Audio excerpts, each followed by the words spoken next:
Hello and welcome बच्चों to foreign exchange rate के first class में सभी का स्वागत है। सबसे पहले फॉरेन एक्सचेंज से हमारा मतलब क्या है बताओ। डॉलर्स मतलब मोर अप्रोप्रिएटली क्या बोलेंगे, foreign currency. All the foreign currency for us is what, foreign exchange. ठीक है, तो फॉरेन एक्सचेंज हो गया nothing but foreign currency. Foreign currency और रेट मतलब क्या हो गया, किस भाव में अपने एक करेंसी को दूसरे करेंसी में कन्वर्ट करते हैं। ठीक है ना, एक करेंसी को दूसरे करेंसी में कन्वर्ट करते हैं। फॉर दिस पर्टिकुलर चैप्टर जब भी मैं बोलूंगा डोमेस्टिक करेंसी, समझ जाना क्या, इंडियन रुपीज आईएनआर। और जब भी मैं बोलूंगा फॉरेन करेंसी, फॉरेन करेंसी तो सारे हो जाएंगे पर अपने मान के चलेंगे डॉलर्स। ठीक है ना, युआन भी हो सकता है, इंडोनेशियन रुपया भी हो सकता है, पर अपने मान के चलेंगे डॉलर्स। ठीक है, ओके। दरकार नहीं कॉपी निकालने का। अपने सबसे पहले तीन कॉन्सेप्ट देखेंगे इस चैप्टर में। एक ऑफ कोर्स फॉरेन एक्सचेंज, एक फॉरेन एक्सचेंज रेट, और एक कॉन्सेप्ट देखेंगे फॉरेन एक्सचेंज मार्केट। बोलो क्या क्या देखना है, foreign exchange, foreign exchange rate and foreign exchange market. तुम लोग बोला फॉरेन एक्सचेंज का मतलब क्या हो गया, फॉरेन करेंसी, बट अभी हम लोग देखेंगे it is something more than that. सारे रोकड़े तो आएंगे ही, फॉरेन करेंसी आएगा सारा, पर उसके साथ साथ जो बैंक अकाउंट्स होता है अपना, फॉरेन करेंसी का जो बैंक अकाउंट्स होता है वो भी आएगा। लाइक तुम लोग पकड़ लो, यहां के पॉलिटिशियंस अपना काला पैसा पता है कहां रखते हैं, स्विस बैंक्स में। अपने को खिला देते स्विस चॉकलेट्स और अपना सारा पैसा, काला पैसा रखते हैं वो स्विस बैंक्स में। तो वो तो उनका हो गया बैंक डिपॉजिट, उसको भी अपने यहां पे क्या बोलेंगे, फॉरेन एक्सचेंज। तो फॉरेन एक्सचेंज में कैश तो आएगा ही, साथ में बैंक अकाउंट्स वगैरह सब कुछ आएगा। समझ में आया, आ जाओ बोलो। वो सब इसमें कुछ नहीं है, आ जाओ। ओके, पहले समझते हैं इसको। फॉरेन एक्सचेंज रेफर्स टू, सबसे पहला चीज, ऑल फॉरेन करेंसीज, हमारे लिए ऑल फॉरेन करेंसीज। एंड दूसरा claims, claims in the form of bank deposits, cheques etcetera in those currencies. ये तुम लोग के लिए नया है। एक जगह कैश का बात हो रहा है, डॉलर्स इन कैश, और एक तरफ बात हो रहा है हम लोगों ने बाहर में जो अपना अकाउंट खुला रखा है उसको अपने भी बोलेंगे क्या, foreign exchange. Claims on them का मतलब क्या हो गया,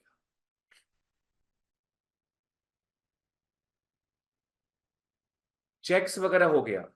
अगर हमारा कोई बाहर के कंट्री में अकाउंट है हमारा, उसमें जो चेक ड्रॉ करेंगे हम लोग कौन से करेंसी में करेंगे, वहां की करेंसी में, पकड़ लो डॉलर्स में करेंगे। ठीक है ना, तो वो जो चेक है जो डॉलर्स में लिखा हुआ है उसको भी अपने क्या बोलेंगे, फॉरेन एक्सचेंज। ठीक है, कोई वहां का हमारे पास डेबिट कार्ड होगा, वहां का हमारे पास क्रेडिट कार्ड होगा, वो भी क्या बोलेंगे, अपने फॉरेन एक्सचेंज। ठीक है, तो आओ पढ़ो मेरे साथ। Foreign exchange refers to all the foreign currencies and claims on them in the form of bank deposits, cheques, cards etcetera, but it should be in those currencies, should not be in INR. ठीक है ना, चलो वापस से आओ, बोलो। Foreign exchange refers to all the foreign currencies and claims on them in the form of bank deposits, checks, cards, etc. in those currencies. ठीक है ना, in those currencies. चलो ओके। अभी कॉन्सेप्ट क्यों आया फॉरेन करेंसी का, concept इसलिए आया कि हम लोग इंटरनेशनल ट्रेड करते हैं। आज पकड़ लो हम यूएस से कुछ मंगाएंगे, यूएस से मैं पकड़ लो शूज मंगा रहा हूं, तो वो मेरा आईएनआर एक्सेप्ट करेगा क्या, नहीं, उसको क्या चाहिए, डॉलर्स। तो मुझे क्या करना होगा, आईएनआर को कन्वर्ट करना होगा डॉलर्स में, because they are going to accept dollars. ठीक है ना, नेक्स्ट, उन लोग हमसे मंगा रहे हैं शूज, इंडिया से मंगा रहे हैं शूज, तो उन लोग हमको किस में पेमेंट करेंगे? आईएनआर में, आईएनआर में पेमेंट करेंगे, ठीक है ना। तो कुछ कन्वर्जन का जरिया होना चाहिए ताकि जो इंटरनेशनल ट्रेड है वो एकदम स्मूथली क्या है, फैसिलिटेट हो सके। एक कॉन्सेप्ट है ग्लोबल करेंसी का, पता है what is the global currency right now? Dollars. वो यूनिवर्सली एक्सेप्टेड है। आज पकड़ लो, इंडिया अगर रशिया के साथ ट्रांजैक्शन करे, रशिया में पता है कौन सा करेंसी यूज होता है? रूबल्स, रबल्स, हाँ करेक्ट। आज इंडिया और रशिया के बीच में ट्रांजैक्शन हो रहा है, इंडिया मांग करेगा कि सारा ट्रांजैक्शन किसमें हो? आईएनआर में हो। रशिया मांग करेगा सारा ट्रांजैक्शन किसमें हो? उनके रूबल्स में हो। तो दोनों के बीच में ऐसे ही वॉर हो जाएगा, दोनों एक्सेप्ट ही नहीं करेंगे कुछ। तो दोनों म्यूचुअली अग्री करेंगे कि हम लोग किस में ट्रांजैक्शन करेंगे, अब से चलो डॉलर्स में ट्रांजैक्शन करेंगे। इसलिए डॉलर्स इतना स्ट्रांग है, बिकॉज मोटा मोटी बहुत सारी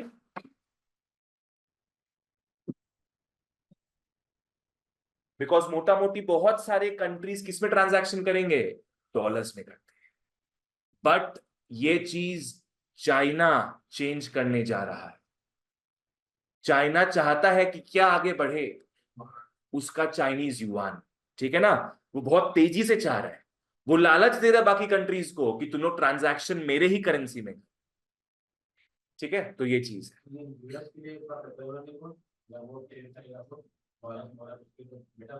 यूएस किससे ट्रेड करेगा?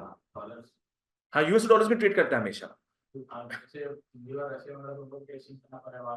बार बार एक्सचेंज करना पड़ रहा है। हाँ, यूएस के लिए प्रेफरेबल है ये चीज, करेक्ट।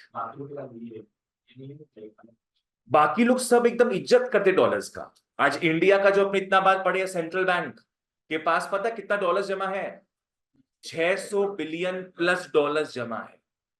तो इन लोग चाहते, सारा कंट्रीज चाहता है कि हमारे पास डॉलर्स ही रहे, बिकॉज डॉलर्स बहुत मशहूर है, बहुत फेमस है।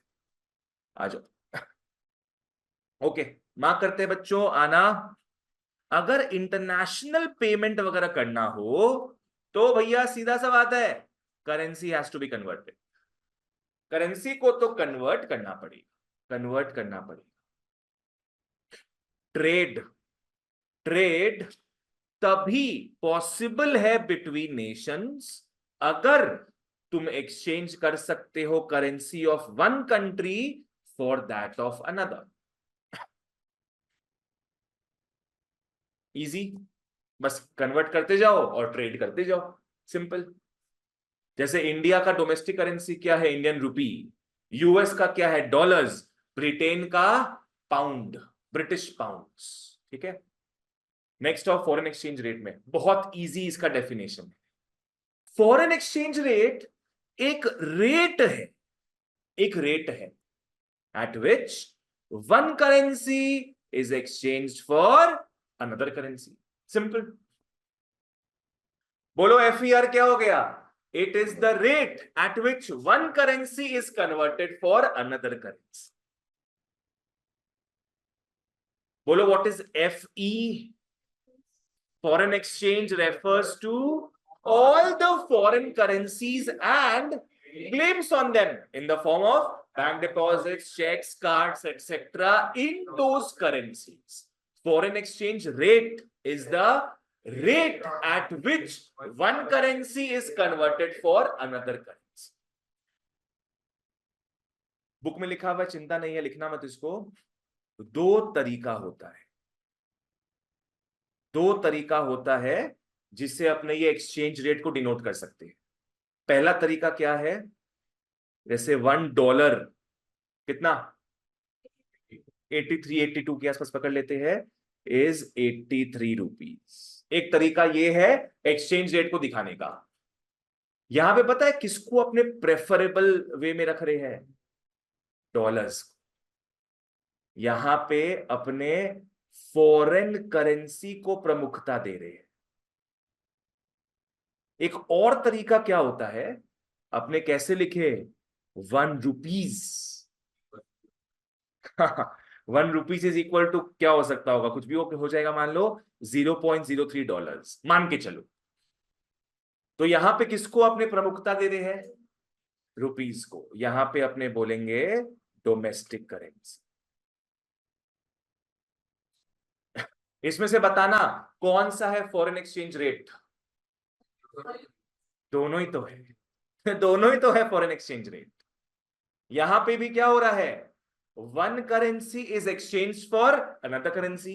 यहां भी क्या हो रहा है, one currency is exchange for another currency. पर इंडिया के लिए कन्वीनियंट क्या होगा, फर्स्ट वाला। ऑब्वियसली यही यूज हो रहा है, ये कोई यूज नहीं करता। इंडिया में अपने का बात करते कभी भी एक्सचेंज रेट का तो ऑलवेज अपने हमेशा से इसी तरीके से बात करते, ठीक है ना। दोनों ही सही है पर, ऑलराइट, आ जाओ। ओके, हाँ ये एमसीक्यू के लिए पूछ सकता है अपने को कि फॉरेन एक्सचेंज रेट क्या है। फॉरेन एक्सचेंज रेट प्राइस है, फॉरेन एक्सचेंज रेट प्राइस है of one currency in terms of another currency. मतलब फॉरेन एक्सचेंज रेट क्या हो गया, एक करेंसी का प्राइस हो गया है। लाइक से फॉर एग्जाम्पल, अगर तुमको खरीदना हो $1 तो उसका प्राइस क्या है, 83 रुपीज। सिंपल। अगर अमेरिका वालों को ₹1 खरीदना है तो उनके लिए प्राइस क्या होगा, मान लो $0.03, वो सेंट्स में आ जाएगा। तो FER is nothing but the price of one currency in terms of another currency. आ जाओ। हाँ, फॉरेन एक्सचेंज रेट को अपने दो तरीकों से नवाजते हैं, जो मैंने आप लोग को बता दिया ऑलरेडी। एक, जहां बात करते हैं one unit of foreign currency का, और एक जहां बात करते हैं one unit of domestic currency. India में कौन सा चलता है, पहला वाला, पहला वाला चलेगा, दूसरा वाला इंडिया में नहीं चलता है। समझ नहीं आएगा, समझ आएगा तो बस मल्टीप्लाई कर देना कि अगर $1 70 है तो $5 कितना होगा, ₹350। तो यहां पे पहले वाले केस में क्या दिख रहा है, अपने फॉरेन करेंसी के एक यूनिट को देख रहे हैं, और दूसरे केस में क्या हो रहा है, अपने डोमेस्टिक करेंसी के 1 यूनिट को देख रहे हैं। अनीश क्लियर? चलो ओके। अब बताओ, ये जो रेट वगैरह है ये फिक्स्ड रहता है कि नहीं? फिक्स नहीं रहता, ये हर पल हर सेकंड में हर मिनट में क्या हो रहा है, चेंज होते जा रहा है, चेंज होते जा रहा है। कौन चेंज कर रहा है इसको? यस, मार्केट चेंज कर रहा है। मार्केट से बेटर वर्ड क्या बोलेंगे, MFDS। MFDS, मफड़स, MFDS full form क्या होगा, market forces of demand and supply. Feeling के हिसाब से क्या बोलेंगे, मफड़स। ठीक है, आओ। तो कोई पूछे भैया कौन चेंज करता है एक्सचेंज रेट को हर मोमेंट में? गवर्नमेंट चेंज नहीं करता, कौन करता है, MFDS, market forces of demand and supply. आ जाओ। एक्सचेंज रेट बबुआ फ्लक्चुएट करता है ईयर टू ईयर, तो छोड़ ही दो तुम लोग, ईयर टू ईयर में तो कितना बढ़ जाएगा, सेकेंड टू सेकेंड। ये कौन डिटरमिन करेगा, market forces of demand and supply. As a general rule, यहां पे कहीं लिख लो तुम लोग, जहां भी जगह मिले यहां पे लिखते चलो। अगर डिमांड बढ़ता है, अगर डिमांड बढ़ता है, मान लो डॉलर्स का डिमांड बढ़ रहा है, इसका मतलब क्या होगा, उसका प्राइस या उसका इज्जत दोनों बढ़ेगा, दोनों बढ़ेगा। जैसे से फॉर एग्जांपल, पहले था $1 इज 70 रुपीज। डॉलर को खरीदने के लिए अपने को क्या करना पड़ता था, ₹70 पे करना पड़ता था। अब डॉलर्स का डिमांड बढ़ गया मार्केट में, तो अब वापस से वही $1 खरीदने के लिए अपने को क्या, ज्यादा रुपया पे करना पड़ेगा। पकड़ लो, ₹80 पे करना पड़ेगा। तो बताओ डॉलर का प्राइस क्या हुआ है, बढ़ गया है ना। तो वही बात है, डिमांड अगर बढ़ता है तो प्राइस या वैल्यू जो भी बोलो बढ़ेगा। नेक्स्ट, अगर मार्केट में डॉलर का सप्लाई बढ़े, हर तरफ डॉलर ही डॉलर है, हर तरफ डॉलर खरीदने वाले कम हैं, पर हर तरफ डॉलर डॉलर है, उसका इज्जत कम हो जाएगी। तो यहां पे उसका प्राइस या वैल्यू क्या होगा, घट जाएगा, घट जाएगा। ये मैंने आप लोगों को बैंकिंग चैप्टर में भी बताया था कि क्यों सेंट्रल बैंक दिन रात नोट नहीं छापता। दिन रात अगर नोट छापेगा गरीबी को मिटाने के लिए, तो क्या हो रहा है फिर, रुपीस का सप्लाई बढ़ रहा है ना, तो उसका औकात फिर क्या है, कम होते जाएगा। सिंपल सा लॉजिक है। तो इस चीज को ध्यान में रखना, आगे जो 2 क्लास हम अपने और करेंगे वहां पे ये चीज काम आएगा तुम्हें, ठीक है। हाँ, तो अभी अपने कॉन्सेप्ट्स पढ़ लिए हैं, foreign exchange and foreign exchange rate. क्या बचा है लास्टली, मार्केट। ये सारा चीज कहां पे इनैक्ट होता है, मार्केट में। आ जाओ। Okay, foreign exchange market refers two of course a market. सब्जी मंडी होता है ना, सब्जी मंडी में क्या होता है, सब्जी का बाइंग एंड सेलिंग होता है। फॉरेन एक्सचेंज मार्केट में क्या होगा, फॉरेन एक्सचेंज का बाइंग एंड सेलिंग होगा। सिंपल बात। Foreign exchange market refers to the market in which foreign currencies are bought and sold. Foreign currencies are bought and sold. एकदम simple.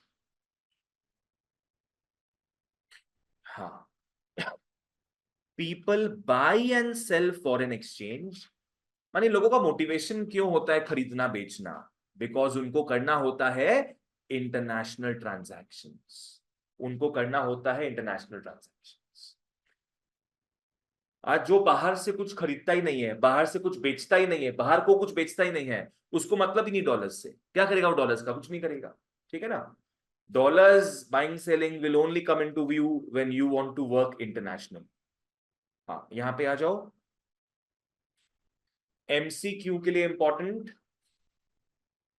कौन कौन इस मार्केट में पार्टिसिपेट करते हैं, कौन कौन, आ जाओ। बायर्स एंड सेलर्स कौन कौन है, इंडिविजुअल्स है। इंडिविजुअल समझ में आया, हम जैसे लोग, हम जैसे लोग, ठीक है ना। हम लोग कोई वेबसाइट में जाके कुछ खरीद रहे हैं जो यूएस से आएगा हमारे पास, तो हम लोग क्या कर रहे हैं, उस मार्केट में पार्टिसिपेट कर रहे हैं। ठीक है ना। हम लोग के अकाउंट से क्या कटेगा, रुपीस कटेगा। ठीक है ना। पर जो भी वेबसाइट से अपने खरीद रहे हैं उसके पास क्या पहुंचेगा, डॉलर्स। हम लोग को कुछ नहीं करना पड़ रहा है, तो कौन हमारे बिहाफ में काम कर रहा है यहाँ पे, banks, commercial banks and RBI. इन लोग काम कर रहे हैं, हमारे से रुपीस ले लेते हैं, उसको कन्वर्ट करके सामने वाले को डॉलर्स भिजवा देते हैं। ठीक है ना। आ जाओ, सेकेंड्स। ऐसा नहीं कि फिजिकली उन लोग कन्वर्ट करेगा, अभी वो तो बाद में सेटल कर लेता है उन लोग। नेक्स्ट, फर्म्स, ऑफ कोर्स, जो एमएनसीज वगैरह है, जो एमएनसीज वगैरह है, of course they on a daily basis convert money, currency every time. ठीक है। आज जैसे पकड़ लो, डोमिनोज, केएफसी वगैरह है, वो तो बाहर की कंपनीज है, इंडिया में कमाते आईएनआर में है, उसको कन्वर्ट करते डॉलर्स में है, और अपने होम कंट्री में भेज देते हैं उसको, है ना। नेक्स्ट आता है फॉरेन एक्सचेंज ब्रोकर्स। ये क्या हो गया, फॉरेन एक्सचेंज ब्रोकर्स, मिडिलमैन हो गया ये वो बीच वाले लोग हैं जो अपने को मदद करते हैं कन्वर्ट करने में। जैसे एक साइट है bookmyforex.com, फॉरेक्स का मतलब पता है, फॉरेन एक्सचेंज, तो उसको प्यार से अपने फॉरेक्स बुलाते हैं। ठीक है। तो एक bookmyforex.com है, वो एक ब्रोकर हो गया। तुम कहीं बाहर जा रहे हो घूमने फिरने, अगर तुम वहां पे बोल सकते हो कि मेरे को 1 लाख आईएनआर को कन्वर्ट करवाना है, तो तुम्हारे घर में क्या है, वो डॉलर्स भेज देगा, रोकड़ा भेज देगा। ठीक है ना। हाँ, 100 रुपया कुछ लेता डिलीवरी चार्ज वगैरह, भेज देगा। तुम क्या बोल रहे हैं, कैश भेज देगा।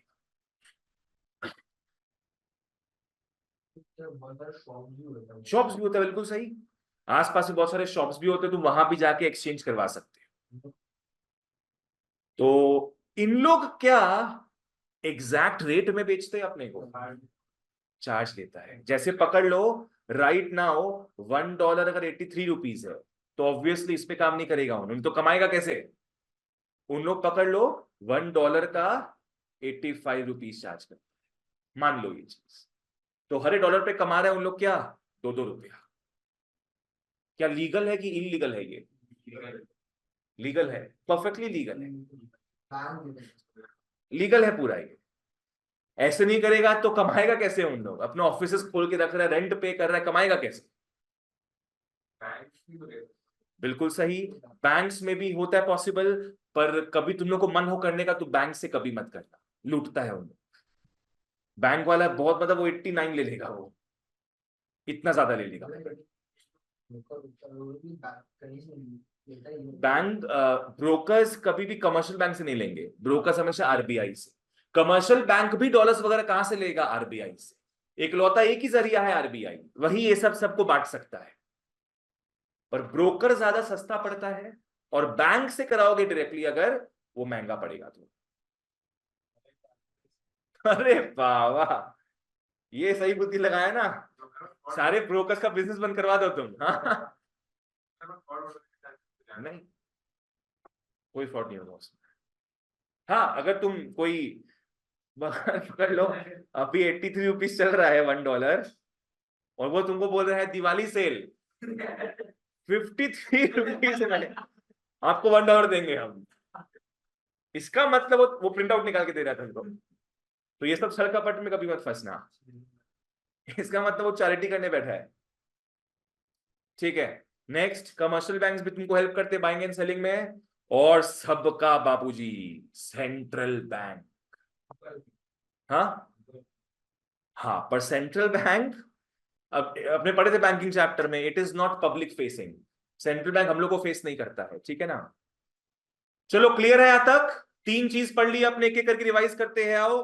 Foreign exchange refers to all the foreign currencies and claims on them in the form of bank deposits, checks, cards, etc.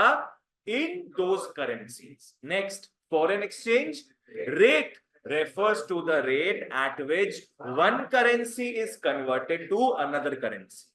Foreign exchange market refers to market in which foreign currencies are bought and sold. कौन कौन participants है? पहला individuals, फिर firms, फिर brokers, commercial banks, central bank. ठीक है, आ जाओ।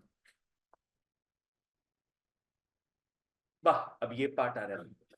ठीक है, कॉपी निकाल लो, निकाल लो बेटा सब कॉपी। कॉन्सेप्ट टाइम, अब अपने घुसेंगे, लिख लो फॉरेन एक्सचेंज रेट तक तो ठीक था, अब सिस्टम आ जाएगा, फॉरेन एक्सचेंज रेट सिस्टम। ये होता है 3 टाइप का, ये होता है 3 टाइप का। एक लिख लो फिक्स्ड, एक लिख लो फ्लेक्सिबल, और एक लिख लो मैनेज्ड। और यहां से एक क्वेश्चन जरूर आता है, important, foreign exchange rate system का बात कर रहे हैं।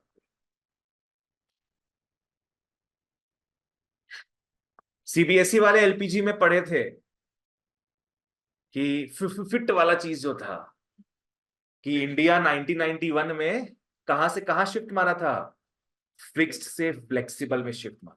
ठीक है, चलो अब समझते क्या है फिक्स्ड एक्सचेंज रेट सिस्टम का मतलब। क्या है कि पकड़ लो $1 अगर 30 रुपीज फिक्स किया हुआ है, क्या $1 फिक्स किया हुआ है 30 रुपीज में, तो ना तो ये ऊपर बढ़ सकता है, ना तो ये नीचे घट सकता है। As the name suggest, the exchange rate is what, fixed. एकदम पत्थर की लकड़ी बन गया है वो, ना वो 30 का 31 होगा, ना तो 30 का 29 होगा, कभी भी नहीं। तो कोई कंट्री अगर इसको फॉलो करता है तो वो ऊपर नीचे अलाउ नहीं करेगी। बताते हैं। ये कौन फिक्स करता है? गवर्नमेंट। लिख लो, सेंट्रल गवर्नमेंट। ये फिक्स करता है सेंट्रल गवर्नमेंट। इंडिया में 1991 तक इंडियन गवर्नमेंट ने सब फिक्स कर रखा था। इंडियन गवर्नमेंट ने देखा कि ये इतना अच्छा सिस्टम नहीं है, तो उन्होंने फिर शिफ्ट मारा किसमें? फ्लेक्सिबल। फ्लेक्सिबल में उन्होंने शिफ्ट मारा 1991 में। पर अभी भी इंडिया का नेपाल के साथ फिक्स्ड एक्सचेंज रेट सिस्टम है। किसके साथ? नेपाल के साथ। क्या है वो एक्सचेंज सिस्टम? मैं बताता हूं। 100 INR is 160 NPR, Nepali rupees. Bhutan के साथ क्या, नॉट श्योर, बट नेपाल के साथ हम खुद देखे हैं तो बोल पा रहे हैं तुम लोग को। हम 1 घंटा नेपाल होके आए थे। हाँ, नेपाल में भी चलता है आईएनआर। ये दोनों जगह तुम्हारा आईएनआर चल सकता है, पर ये कभी भी फ्लक्चुएट नहीं करता है। 1960s से क्या है, 100 INR हमेशा क्या रहा? 160 नेपाली रुपीस। कन्वर्ट कर सकते हैं, हाँ। इतना में ही होगा, इसी हिसाब से होगा। तुम अगर 1000 रुपया देगा वहां पे, अपना 1000 रुपया, तो तुमको मिलेगा 1600 नेपाली रुपीस मिलेगा। हम एक स्टूडेंट के शादी में गए थे नवंबर में, लास्ट ईयर के नवंबर के, लास्ट टू लास्ट ईयर। तो वो उसका घर है फोरबेसगंज में, बिहार में है। नेपाल के जस्ट नीचे, 10 किलोमीटर नीचे है नेपाल के। तो हम लोग का ट्रेन था रिटर्न का, तो 1 घंटा नेपाल होके आए थे। वहां मैगी वगैरह खाए थे, बॉर्डर में मैगी, नेपाल में घुस के। तो वहां पे जो भी रेट्स लिखा होता है, दोनों में लिखा रहता है, दोनों में। उन लोग बोलता है कि आपके पास अगर आईएनआर है तो 25 रुपये आईएनआर दीजिए, या तो आपके पास नेपाली है तो 40 रुपया नेपाली दीजिए। कुछ भी हो, तो ये दोनों कन्वर्जन वहां पे रहता है, जो पे करना है। ऐसा क्यों अलाउ कर रहा है बताओ तो इन लोग? रिलेशनशिप तो हमारा यूएस के साथ भी अच्छा है। यस, बिकॉज ऐसे बहुत सारे लोग हैं जो बॉर्डर के पास रहते हैं, जो इंडियन हैं पर रोज जाके काम कर रहे, मान लो नेपाल के अंदर, या नेपाली है रोज मोमो बेचने आ रहे कहां पे? इंडिया के अंदर। हाँ। तो मोमो का सारा पैसा इंडिया से लेकर नेपाली में कन्वर्ट करके और नेपाल रिटर्न चले जाते। तो गवर्नमेंट बोला रोज फ्लक्चुएशन होगा, इतना कौन हिसाब रखेगा? दोनों ट्रीटी साइन कर लिए कि फिक्स्ड एक्सचेंज रेट सिस्टम रखते हैं। ठीक है ना? आ जाओ। पर इंडिया नॉर्मली बाकी सबके साथ फ्लेक्सिबल में कन्वर्ट मारती है। क्लियर है यहां तक? नेक्स्ट अपने आते हैं बच्चों फ्लेक्सिबल में। एज द नेम सजेस्ट, पूरा मैदान तुम्हारा, जितना भी ऊपर जा सकता है, जितना भी नीचे आ सकता है। पकड़ लो, पहले अगर $1 30 था, तो जितना भी ऊपर जा सकता है और जितना भी नीचे जा सकता है, खुला छूट मिला है इसमें, कोई टेंशन नहीं, पूरा प्लेग्राउंड तुम्हारा है। ठीक है? कौन ये खेला खेलता है इस रेट के साथ? Market forces of demand and supply, all the MFDS के पार्टिसिपेंट्स। क्लियर है यहां तक? आज पकड़ो डॉलर्स का, बहुत ज्यादा ही डिमांड बढ़ते जाए डॉलर्स का, तो ये 30 रुपया तुम्हारा 300 रुपया तक भी पहुंच सकता है। और अगर इंडियन रूपी काफी स्ट्रांग होने लग जाए, तो क्या पता हमारी जिंदगी में एक दिन ऐसा आए जब $1 इज इक्वल टू 1 रुपी हो जाए। हाँ, बहुत पहले हुआ करता था, ऐसा भी दिन आए कभी।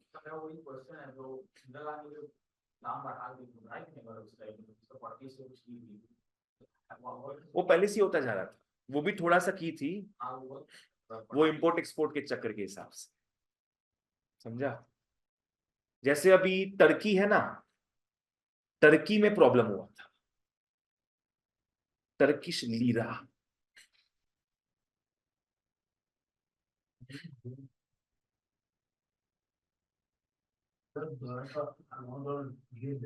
ये देखो, यहां देखा कितना गिरते जा रहा है, मतलब टर्किश लीरा का वैल्यू गिरते जा रहा है। कितना गिर रहा है देखो लास्ट के 5 साल में। It's all because of demand and supply. इसका मतलब बताओ तो किसका डिमांड बढ़ते जा रहा है, डॉलर्स का। और कौन वीकर पड़ते जा रहा है, टर्किश लीरा।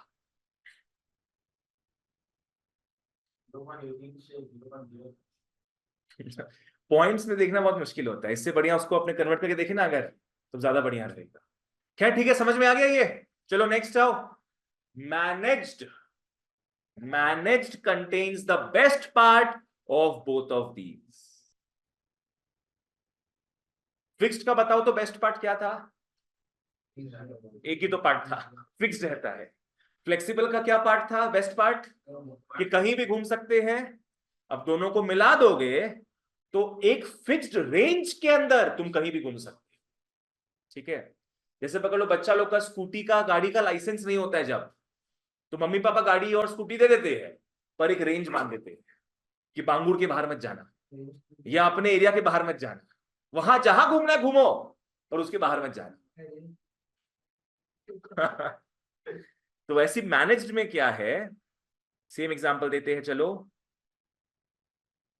मैनेज्ड में तुम्हारा सीन सेट है। मैनेज्ड में क्या है, पकड़ लो $1 इज ₹35 एंड $1 इज ₹25। तुम्हारा मैदान सेट है।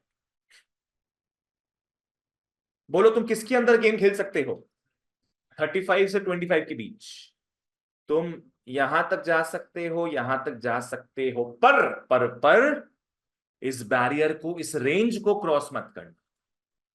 इसके बाहर तुम नहीं जा सकते और इसके बाहर तुम नहीं जा सकते। इसके अंदर कौन से फोर्सेस रहेंगे, market forces of demand and supply.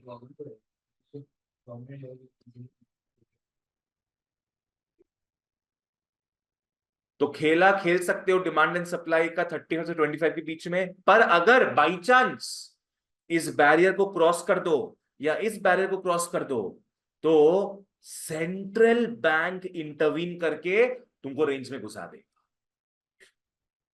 कैसे करेगा हम लोग जानेंगे सब। सेंट्रल बैंक इंटरवीन करके तुमको रेंज में घुसा दे। ऐसे ना, एरिया के बाहर पुलिस रहता है ना, पुलिस के डर से अपने अंदर ही घुस जाते हैं कि भाई जाना ही नहीं है बाहर। तो ये वही पुलिस है। अब ये कैसे इसको अंदर घुसा देता है जानेंगे हम लोग, ठीक है।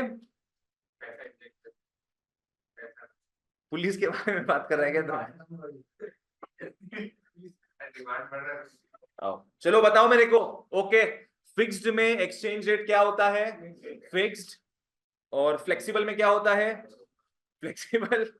फ्लेक्सिबल में it fluctuates on a second basis, and who helps in fluctuations, MDFS नहीं, MFDS।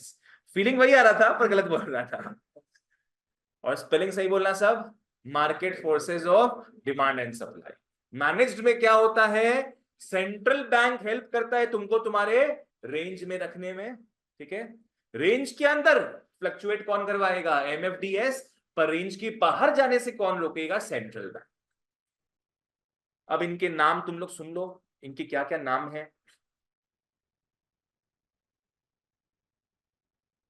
फिक्स्ड को अपने पेग्ड बुलाते हैं, नॉट योर ओए, पेग बना दे ओए, गलत नहीं। फिक्स्ड का दूसरा नाम पेग्ड होता है। फ्लेक्सिबल का दूसरा नाम क्लीन फ्लोटिंग होता है।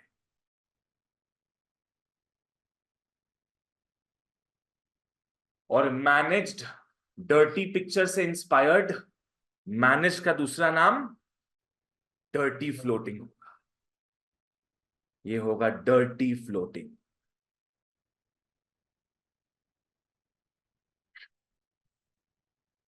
फ्लोटिंग का मतलब समझ में आ गया, कहीं भी तैर सकते हो।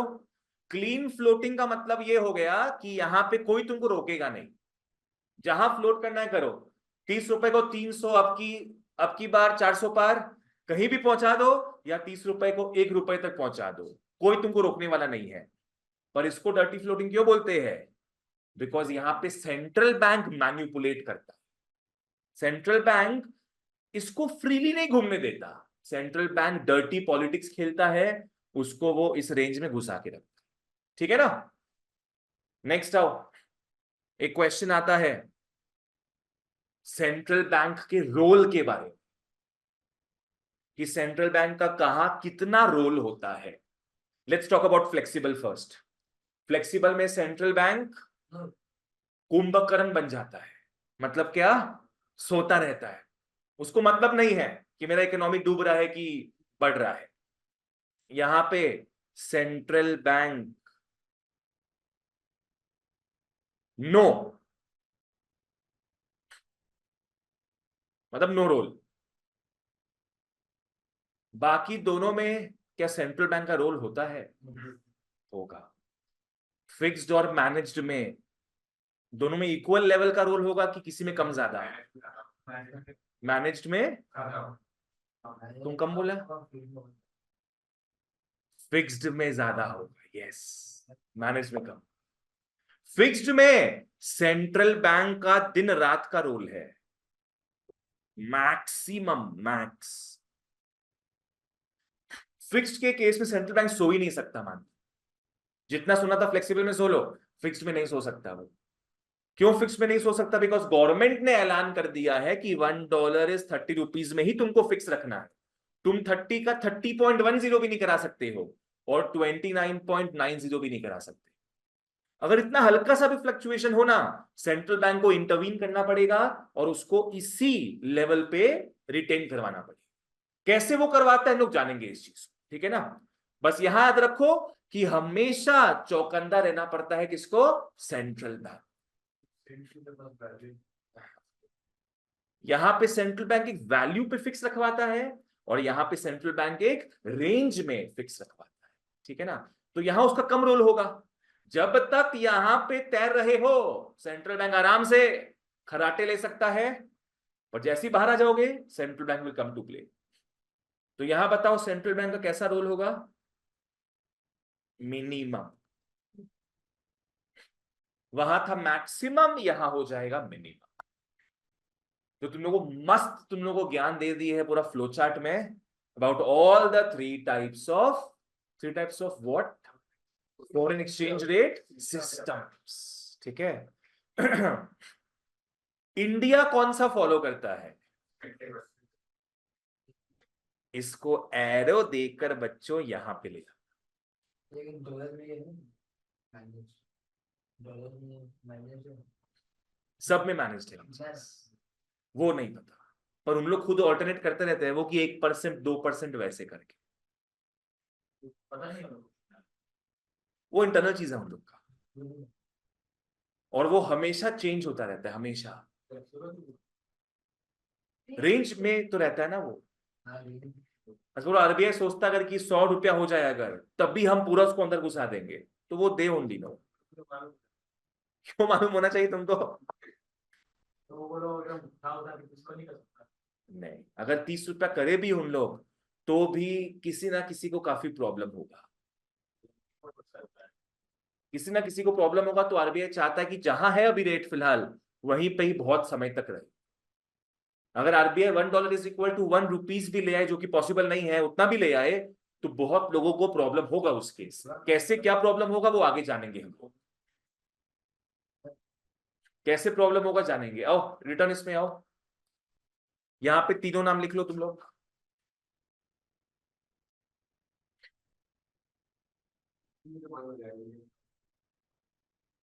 बहुत कुछ होगा, अपने आगे सब जानेंगे।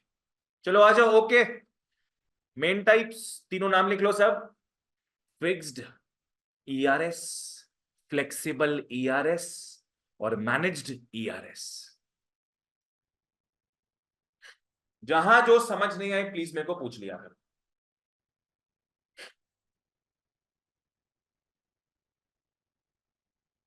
आओ ओके, ठीक है। फिक्स्ड का दूसरा नाम पेग्ड। फ्लेक्सिबल का दूसरा नाम क्लीन फ्लोटिंग एंड मैनेज्ड का दूसरा नाम डर्टी फ्लोटिंग। आओ सबके पहले डेफिनेशंस को देखेंगे, हम लोग सबके डेफिनेशंस को देखेंगे और याद करने का ट्राई करेंगे इसको। आओ, फिक्स्ड एक्सचेंज रेट सिस्टम, पहला बात क्या है, refers to a system in which exchange rate is officially fixed by the government. इसको इंपॉर्टेंट मार्क कर लो, गवर्नमेंट वर्ड को। कुछ बच्चा लोग पता है क्या सोचता है, सेंट्रल बैंक, लिख लो नॉट सेंट्रल बैंक।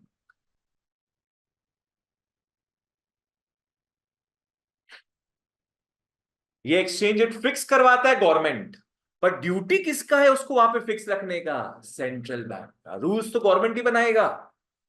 आ जाओ बोलो मेरे साथ, क्या है, fixed exchange rate system refers to a system in which the foreign exchange rate is officially fixed by the government.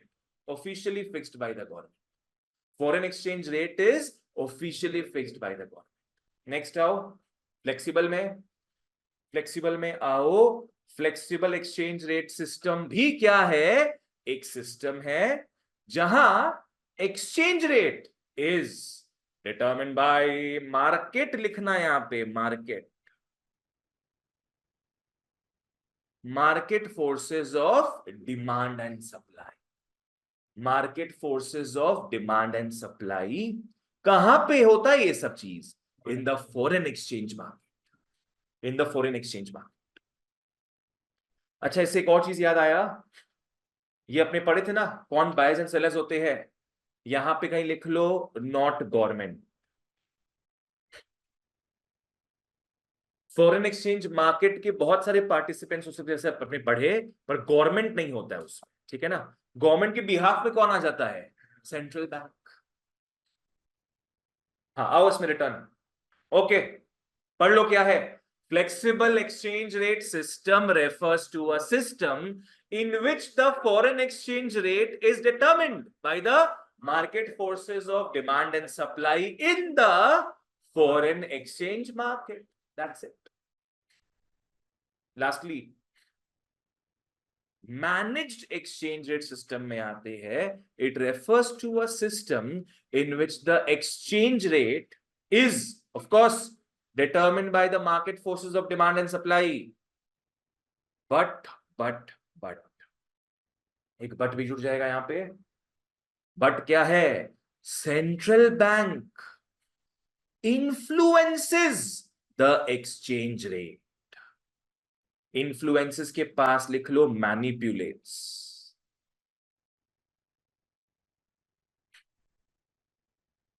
Central bank क्या करता है यहां पे, मैनिपुलेट करता है एक्सचेंज रेट को। कहां पे आके मैनिपुलेट करेगा वो, किस मैदान में मिलेगा, मार्केट में, in the foreign exchange market, in the foreign exchange. कैसे करते हैं वो आज ही जानेंगे अपने, ठीक है ना। आओ पढ़ो, बोलो, foreign exchange, sorry foreign exchange नहीं, managed exchange rate system refers to a system in which the exchange rate is determined by the market forces of demand and supply, but the central bank influences the exchange rate in the foreign exchange market. Simple एकदम, दोनों का बात करना है अपने को, अपने को एमएफडीएस का भी बात करना है और सेंट्रल बैंक का भी बात करना, सिंपल। चलो आ जाओ, रिटर्न आओ फिक्स्ड एक्सचेंज रेट सिस्टम में, फटाफट मार्क करते हैं आओ। Fixed exchange rate system does not very, does not very, कभी चेंज नहीं होता है, कांस्टेंट रहता है, कांस्टेंट रहता है। कैसे कांस्टेंट रहता है, हाउ, कैसे कांस्टेंट रहता है, बिकॉज हर एक मोमेंट में कौन रहेगा एक्टिव मोड में यहां पे, central bank. Central bank intervenes to hold the exchange rate at the fixed level.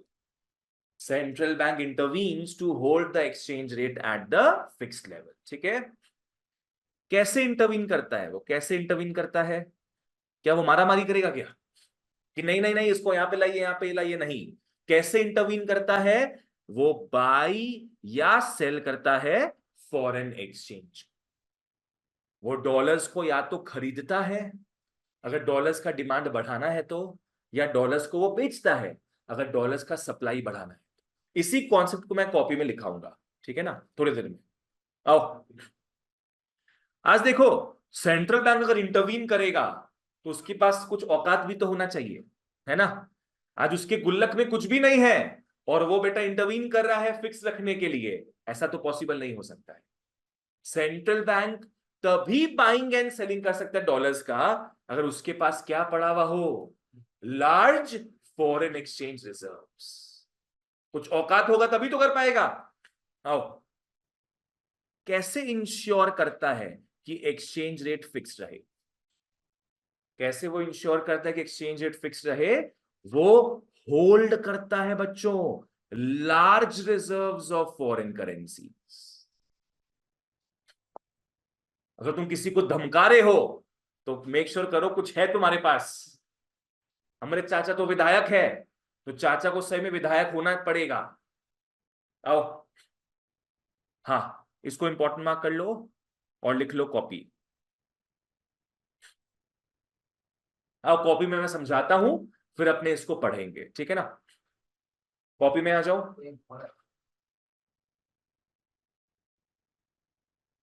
Copy में आ जाओ, लिख लो। How central bank keeps how central bank keeps foreign exchange rate fixed. How central bank keeps foreign exchange rate fixed. थोड़ा 4-5 line नीचे करके बनाना। क्या example लिए थे अपने? 30 रुपया, $1 इज ₹30। $1 इज ₹30। मान लो यहां पे गवर्नमेंट चाहता है फिक्स रहे। अब पकड़ लो अचानक से फॉरेन एक्सचेंज मार्केट में एक्सेस डिमांड हो गया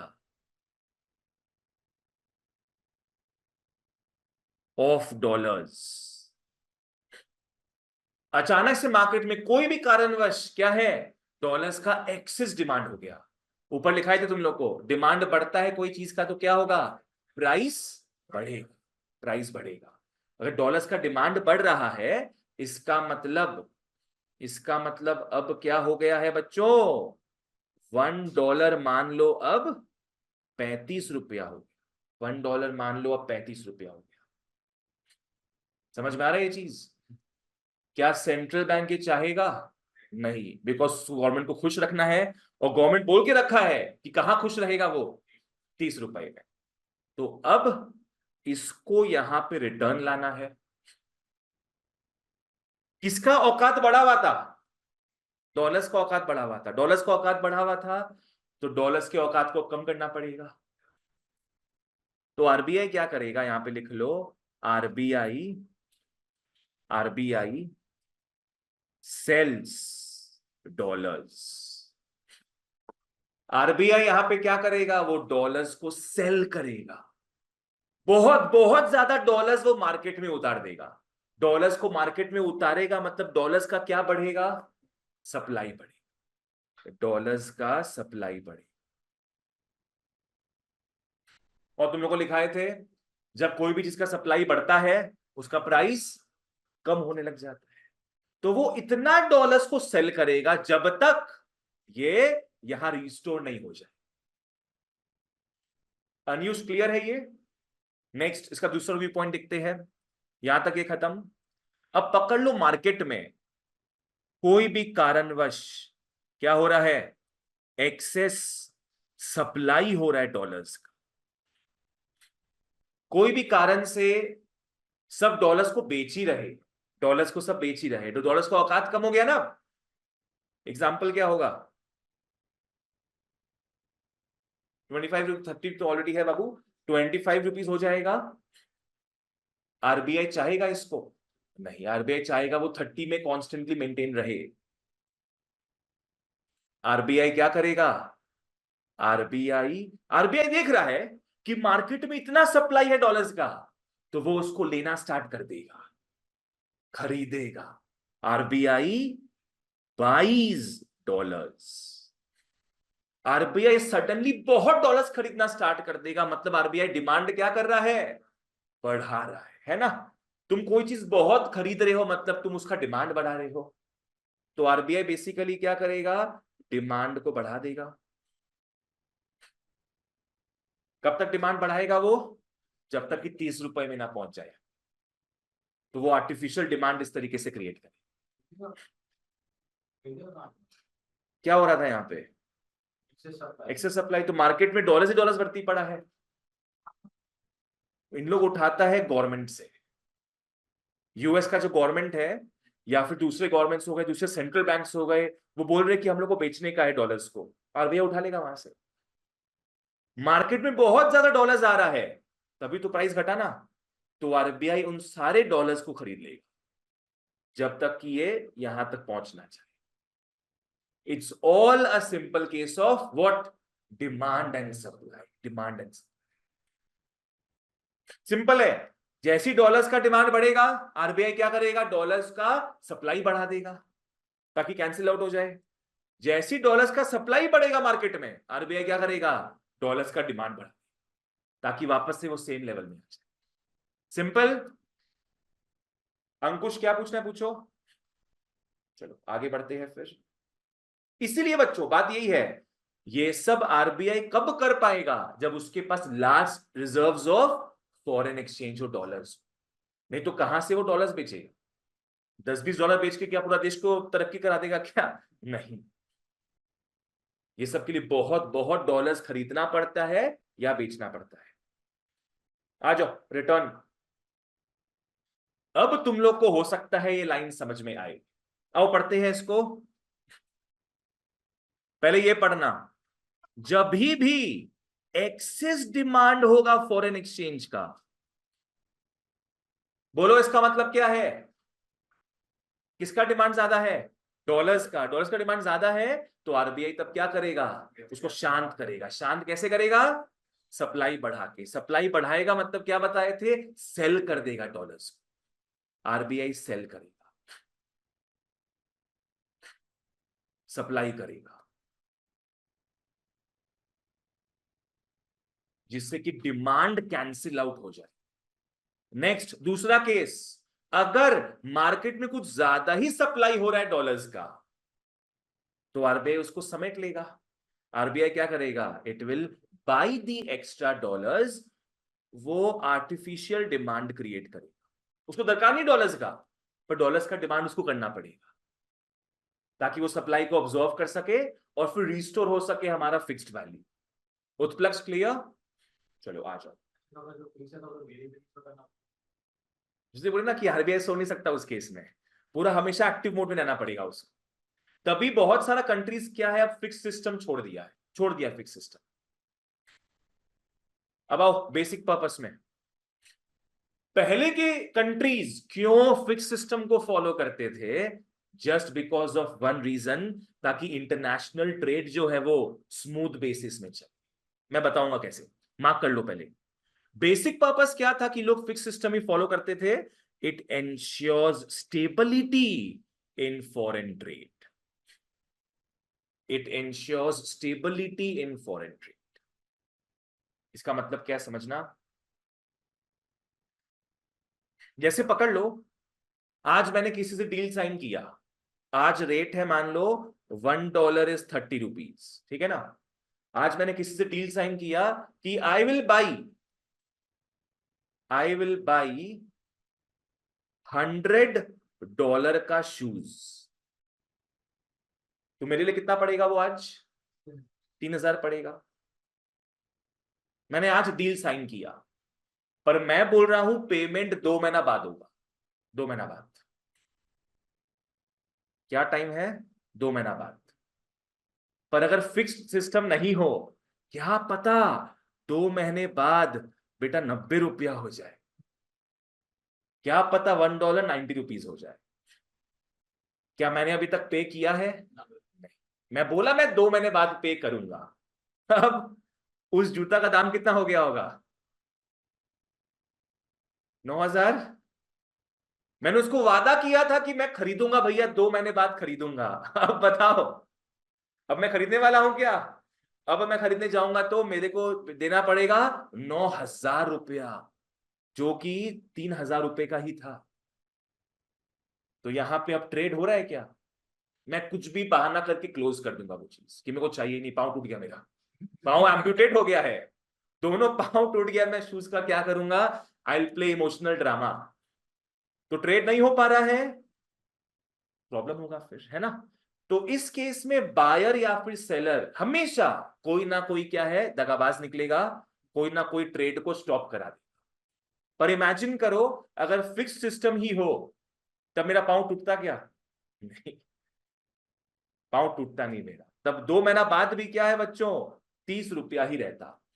तो इससे इंश्योर होता है कि हाँ, इंटरनेशनल ट्रेड फ्यूचर में भी और अभी भी क्या है, एकदम स्मूथली चलेगा। समझ में आया ये चीज? तो आपके लिए ब्रोकर भी अच्छा है। हाँ, इसलिए मुझे एक्सप्लोर भी अच्छा है। अब अभी कैसे होता है? अभी तो फ्लेक्सिबल हो गई डेली। नहीं, अभी इतना डिफरेंस तो नहीं आता है ना, अभी इतना डिफरेंस नहीं आता है। हाँ, अभी 30 का कितना है, 2 महीना में 31.5 हो जाएगा। वो ऊपर नीचे हल्का फुल्का घटता बढ़ता है, ये तो पूरा क्या ट्रिपल ही हो गया है। तो बेसिक पर्पस पहले के जमाने में क्या था, फिक्स्ड एक्सचेंज सिस्टम को रखने का, कि भैया इससे फॉरेन ट्रेड एकदम स्टेबल होके चले, दोनों parties they will honour their commitment. ठीक है ना? ओके, अब यहां पे आओ, ये दोनों एमसीक्यू के लिए बेसिकली। हाँ, कंट्री करेंसी को फिक्स रखता है एक्सटर्नल स्टैंडर्ड के हिसाब से। अब ये एक्सटर्नल स्टैंडर्ड्स क्या है, यहां एमसीक्यू लिख लो।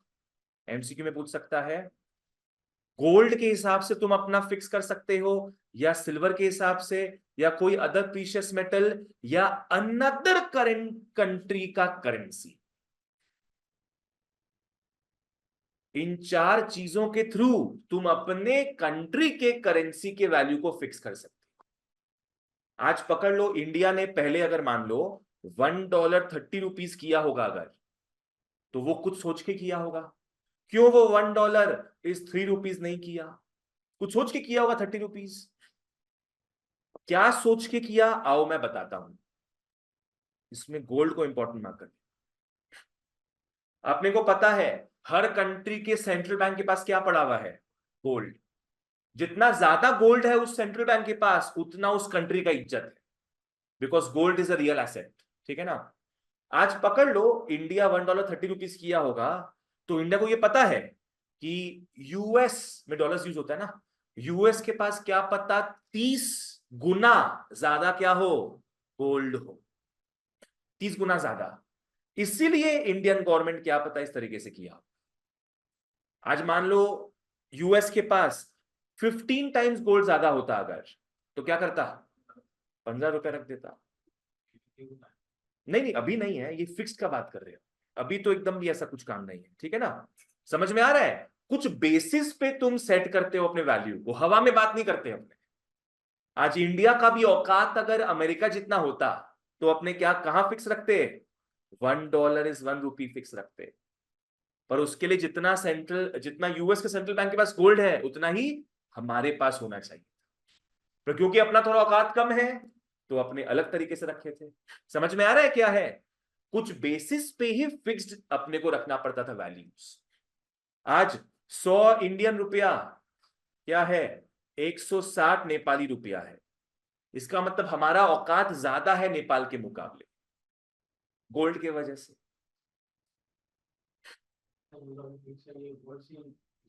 जनरली गोल्ड से होता है, या फिर सिल्वर, या अदर प्रीशियस मेटल, या फिर अनदर कंट्री के करेंसी को देखकर भी होता है। ये वाला पॉइंट ये है।